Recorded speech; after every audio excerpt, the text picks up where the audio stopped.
Okay, well, welcome everybody. Thank you so much for joining us today. We appreciate your time.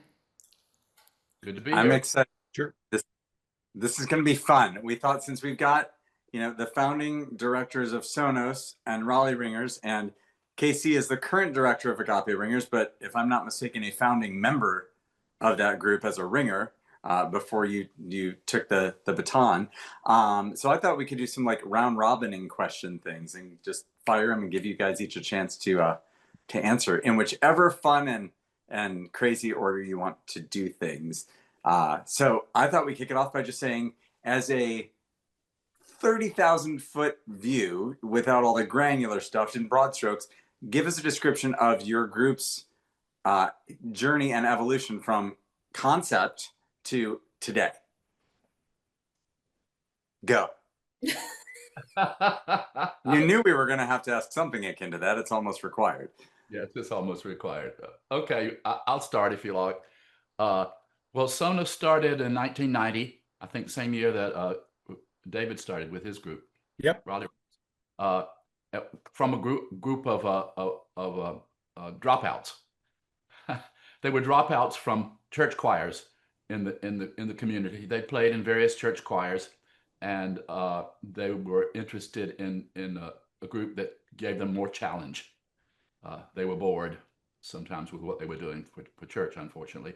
And Kathy Fink and Pam Grove were the founders, and they came and asked me if I would be their director. Now, in 1988, they asked me if late 88, early 89, they asked me if I would be their director, and I said no at that point because I didn't have time. I was too engaged with other things. So about a year later, I retired from a church job that I had, and said, and Kathy heard about it. Kathy Fink heard that I had retired, and she came back and she says, "Okay, Jim, now is the time." And so Kathy is a retired juvenile hall probational officer, so she was very know that. persistent. At any rate, so I said yes. Okay, and so we started with 9 people at that point. We just had 9 ringers, and some of the best people around, of course, including Kathy. And I said, okay, well, we need a brochure and we need a name. So I said, this week we practiced once a week at a Presbyterian church in Walnut Creek, and I said, please think of what you want to call the group. And I said, we need to do a brochure, and everybody's mouth sort of dropped. And I said, this is going to be a professional group. So at the beginning,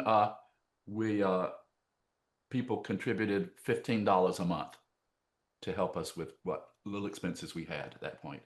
And we had borrowed bells. And so we practiced and we started playing. The first time we played was at a festival in Sacramento. And we said, okay, we're going to play here, and if we get a good response, maybe we'll continue. So that was a festival that we played the Leyenda at, the Albéniz. And the Knights of the Bell Table were there too, if you remember that group from Southern California. And we got a standing ovation before the piece almost even finished. So we figured, okay, that's a good sign. So we'll continue. And I do have a Super 8 video of that piece, and which is really great because 9 ringers ringing that piece. And there was one spot when Kathy was ringing bells and just dropping them and picking up another bell. It's just an amazing, amazing video. So that's what got us started. And then we morphed into being able to pay our ringers per rehearsal and per concert. And then we started playing all over the place, and many states in the country, and eventually to Japan, 8 tours of Japan, and cooperating with various orchestras and musical ensembles that we attracted to play with us and commission works to do with them. The highlight, I guess, was the Kronos Quartet, when we did that work with them. At any rate, so that's what happened, and we just kept going, and there we are. Nice. Dave, KC, who wants to jump in? I'll go. We also, as Jim mentioned, got our start in 1990. We evolved out of more or less out of a church group um, that I directed. That we were at the end of each season, we would pull together the music we worked on during the year, maybe add a secular piece or two, and did little concerts. And we thought not only the church community, but the outside community started coming and thought maybe we can just do handbell concerts. Maybe we can explore this. So we got bells on loan for 6 months. We got several different retirement centers where we started rehearsing, and some great gifts from lots of folks to help us get started. We were that first year we were a little concerned about doing handbell auditions because it was something none of us had done. Um, and we put an ad in the paper and all kinds of arts publications. And we had 16 people that came to auditions. Our goal was to have 15 members. About halfway through the audition night, one lady whispered in my ear and grabbed her coat and said, this isn't for me. And we were left with 15 people. And I thought, now what is so hard about auditions? Subsequent years, people had heard about the Raleigh Ringers a little bit, so we had higher numbers that came to auditions. But um, as far as where we have gone, I certainly didn't dream of the things that we've been able to do over the years. Have been blessed with lots of wonderful engagements. Playing next year, we're just engaging in going back to Chautauqua for the fourth time. Of course, the that's Jake speaking, by the way, my dog, who's agreeing. We Probably one of the highlights also is the PBS specials that we got great support from our local North Carolina PBS network of PBS stations, not only to play it in North Carolina, but in 45 states over the years. And that's been something that's been, yes, good for us, but also good for our instrument. We have found that people have never heard of handbells before, but PBS has the kind of outreach into remote places that groups have gotten started and ringers have gotten started into churches and other groups because of that PBS special. So we always like to point that out. But yeah, we have two charter members that have been with us all 35 years or so. So and each year we continue to do auditions and continue to move along. So we've had a lot of fun. I think our niche is just to try to do a variety of music. We have always done a little bit of classical, a little bit of rock and roll, lots of original, and we try to reach as many folks in our audience as we possibly can. So that's Nice. the Raleigh Ringers. Tell us about Agape, Casey. Well, in 1991, Dave and Jane Holstein got married, and he was working at Hope Publishing, and so was she. And before that time, Dave had always been going to Arizona to record the new releases for Hope Publishing with Kay Cook. And Jane was like, we could save a lot on travel if you just put a group together here in Chicago. So I remember walking into his office to buy music, and he's like, hey, if I started a community choir, would you want to be part of this? And I said, yes, I would. So apparently he had that conversation in his Hope Publishing office quite a few times, because we ended up with 13 ringers to start that. And then over the course of time, some of us grew with our skills and some did not. And so that's at the point where we started doing auditions, which I agree is extremely hard, because you kind of know where you stand in a group. Like, am I the best or am I mediocre? And so that was a hard transition to make at that point, because we had been going 3 or 4 years. But our first performance that first year was with West Town's Barbershop Chorus. I don't know about anybody else, but I love barbershop music. And so they had been champions. I don't know if it was state or national, but when they invited us to come and perform, we got hooked on that adrenaline feeling and started booking other concerts to go with that one.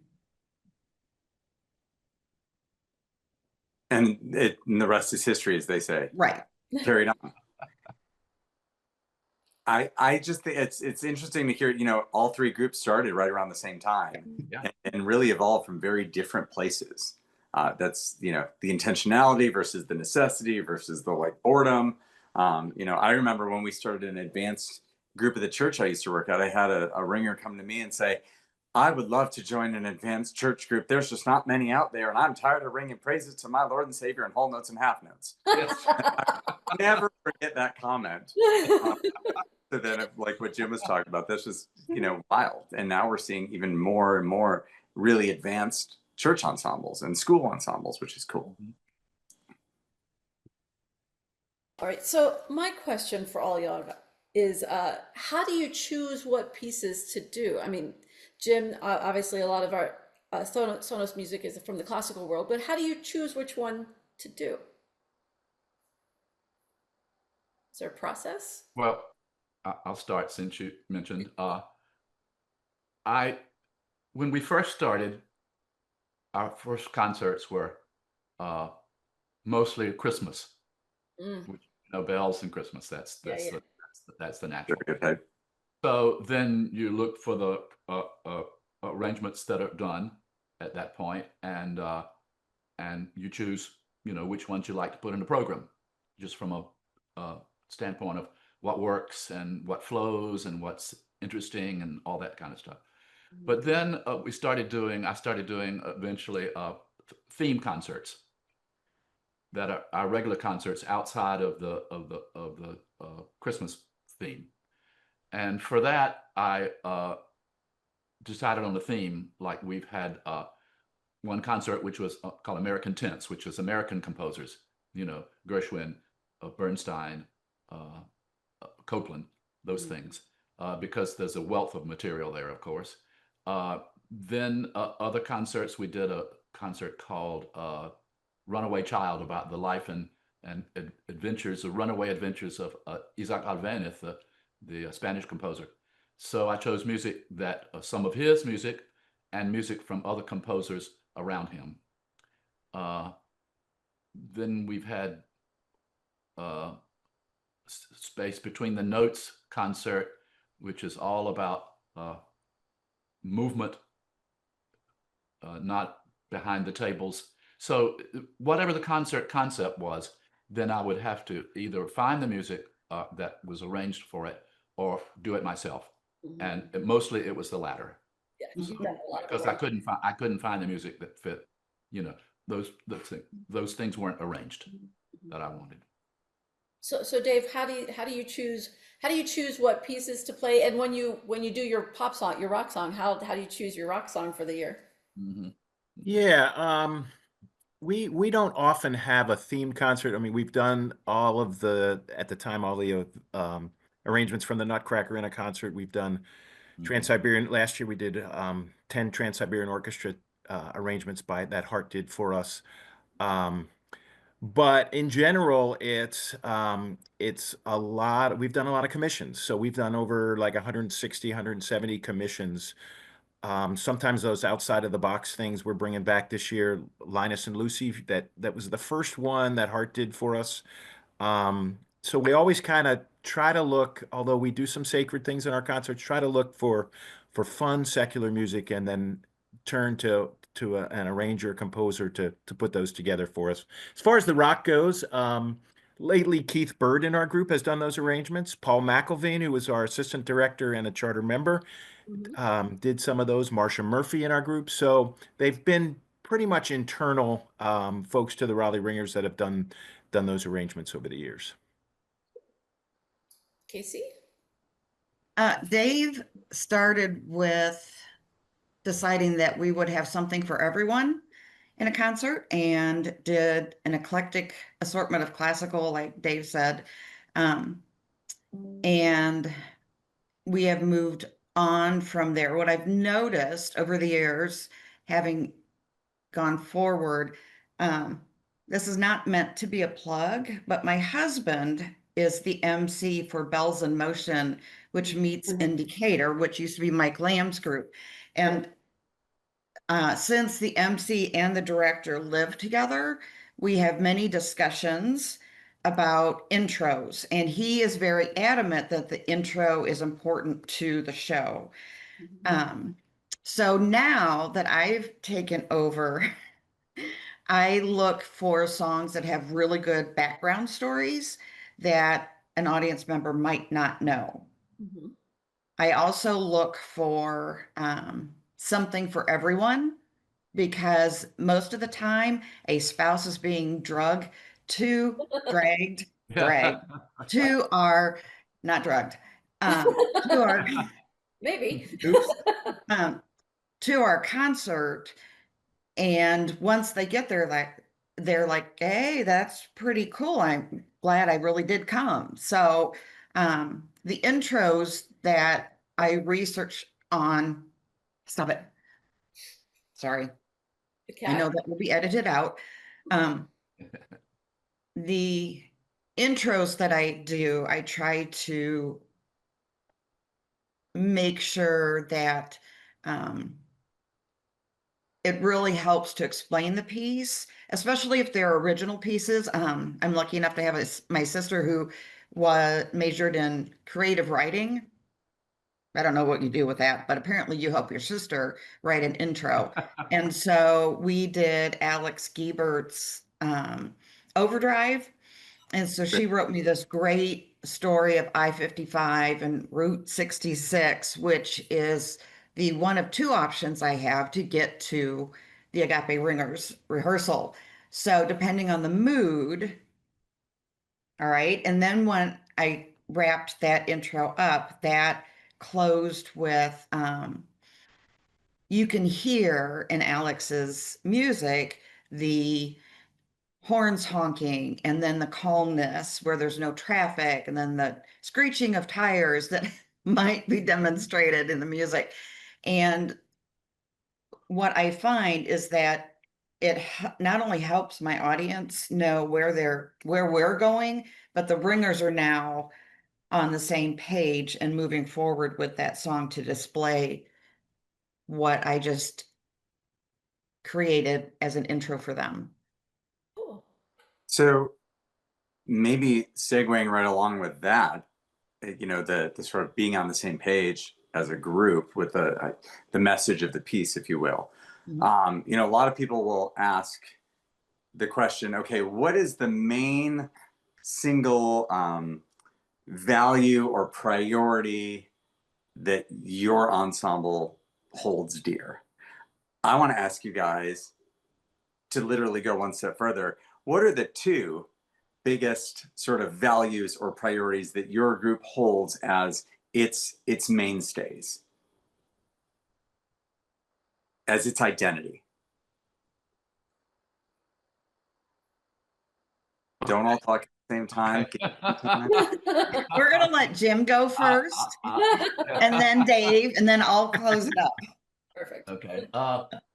I say, first of all, is to expand the public's awareness of what handbells are capable of.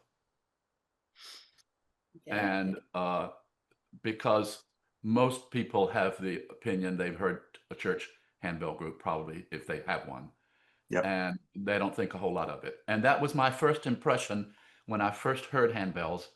And this was a good group. This was the St. John's Presbyterian Church in Berkeley, which was Dick Coulter's church. And I heard his teenage group play Christmas carols.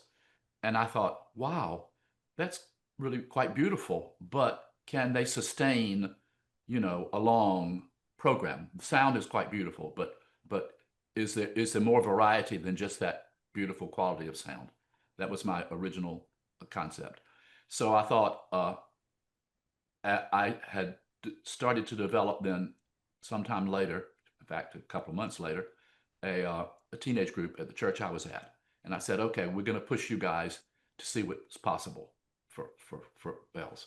And I remember we were playing a very simple arrangement of Greensleeves. We were in the sanctuary and I said, okay, look, you're playing the notes. I've got the notes, you got the rhythms and all that kind of stuff, but you're not making music out of it.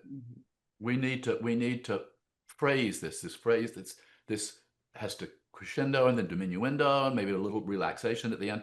So I told them exactly what to do. And then I walked back in the sanctuary and I got them started. And this beautiful phrase just leapt out of the music. And so I said, aha. I almost cried, to tell you the truth. It was so beautiful. I said, okay, this medium has some potential. So that was my first thing. And then I think the second thing is to introduce composers Mm-hmm. to these sonic possibilities. Okay. And so by doing that, that's why we have commissioned some works, and I have written some works for handbells. And we did the first work commission by Bill Ludke at the Springfield, Massachusetts Directors Convention, or wasn't called Directors Convention. I think, what was it called? Well, what Directors Convention? I think then. Director's seminar. Yeah. Directors Seminar. That's right. And I brought a contemporary work that was for handbells, soprano. I had a friend who lived in New York, wonderful soprano. She came up to do it with us. Percussion. And so we drafted people at the seminar to play the percussion parts. It wasn't all that difficult. So we performed that. It shocked a lot of people. And Libby Larson was there at that point. Not Libby Larson, sorry, Karen Buckhalter. Mm. And so after the performance that night, I came back to my hotel room, and slid under the door had been an envelope, a manila envelope with Nocturne by Karen Buckwalter. She said, I have just got this accepted for publication, and I'd like to dedicate it to Sonos. So that's how that came about. So I said, okay, well, we're in the process of fulfilling that goal of letting composers know what's possible. And I think that the future of handbells, one of the futures of handbells, is in the contemporary music idiom. I mean, really contemporary stuff, because there's so many sonic possibilities there. Absolutely. And so that's what we've been working at. And so I've tried, every time we've taken something to a national seminar when we played, I've either written a work or we've had someone else write a work for it. And that was really cool. And we did this wonderful concert for PBS, the Millennium Project that American Composers Forum did, that was commissioning works for groups, one group per state all over the country. And we were able to be in that pool, and we did this crazy work called Navigator Tree. Yeah. Yeah, written by well, how it worked was you propose this project, and then the American Composers Forum puts that project out to their huge list of composers, and then the composers write and say, I would like to do this project. So our project was for handbells, taiko drums, and gamelan. And that came about because our development committee, which was Diane Tiller and Melissa Vino at that time, they had heard me talk about wanting to do something with taiko drums and maybe with also gamelan at some point. They decided to roll it all into one. And why not? Which is crazy, yeah, because the gamelan, you know, is not a well-tempered instrument, and each gamelan has different tunings. Mm-hmm. So, I mean, this was like a nightmare, and we got accepted for that commission, and then we had several people write in. Gabriela Lena Frank, who's a real hot, you know, Latin American composer these days, just did an opera at San Francisco Opera. Anyway, she was one of the people who applied for it. Evan Howes from North Carolina. Do you know that name at all? Mm-mm. Composer, a young composer. Anyway, was another one. There were group of composers that applied. And one that I asked to apply was Jaron Lanier. Jaron Lanier is the guy who founded virtual reality and holds the patents on the data glove and all sorts of stuff. Big computer guy, big, and studied with Conlon Nancaro in, in Mexico as a teenager, as a composer. Anyway, so I had asked Jaron if he would apply too. So we wound up choosing Jaron when we got all the applications in.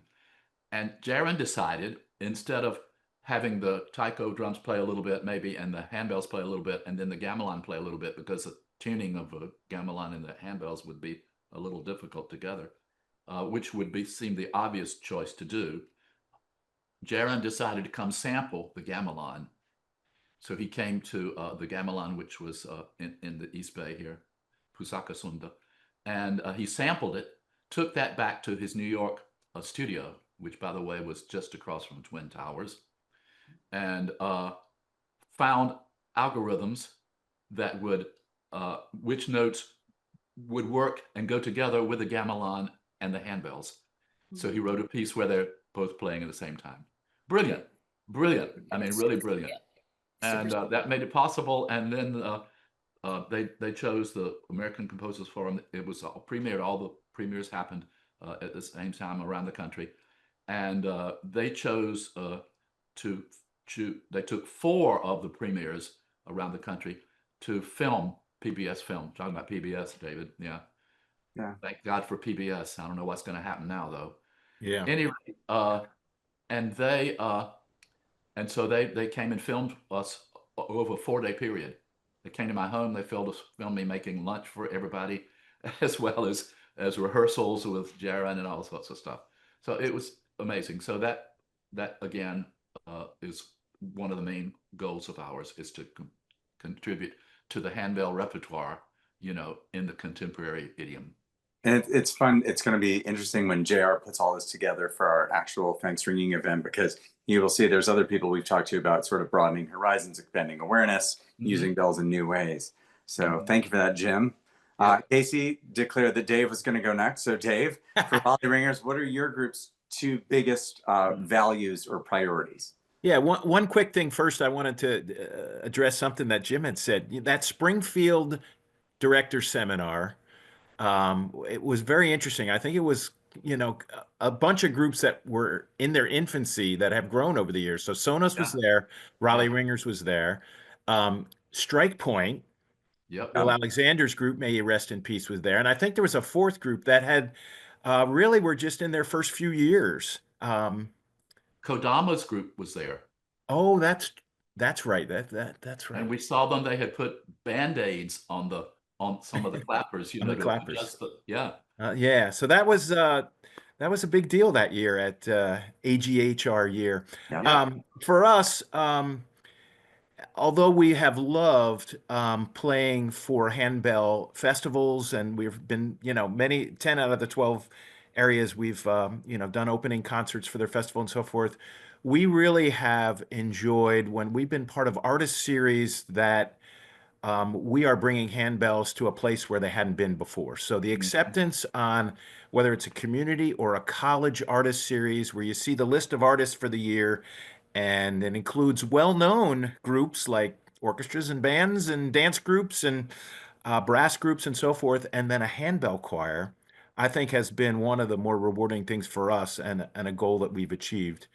The other thing, if I had to think back, when we get feedback after a concert, not only has this been one of their most favorite handbell events or handbell concerts they've heard, but they've been entertained.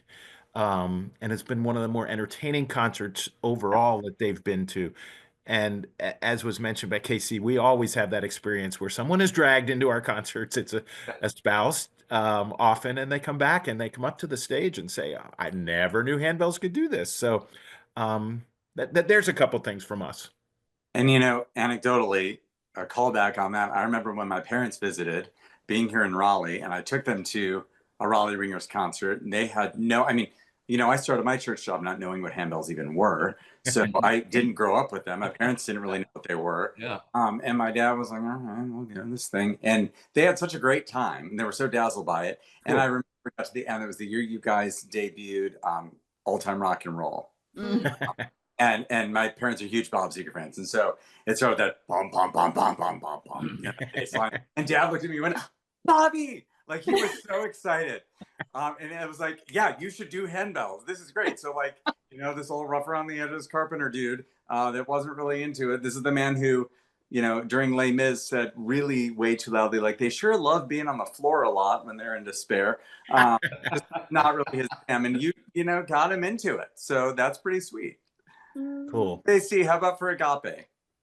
I think one of our first goals back in 1992 was the new releases for Hope Publishing, which is why he called us Agape. And then it became education, helping other ringers become better by doing workshops and that.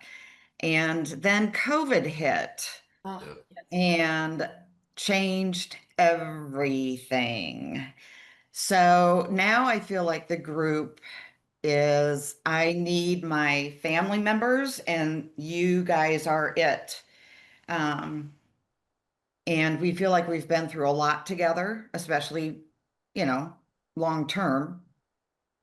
We only have 4 of our original members around, but still the other ones that have joined us have been here for 20 and 15 years. So when COVID hit and we could finally get back out and do concerts, I thought we need to have some enjoyment out of life because life is hard right now. mhm. There's just too many things going on. We're losing family members and that. And so I hoped that the ringers would take ownership of the music that I would pick and help spread the joy. You know, even if it makes them cry, um, they obviously needed to cry, you know, and if that touched their soul, then we've done our job.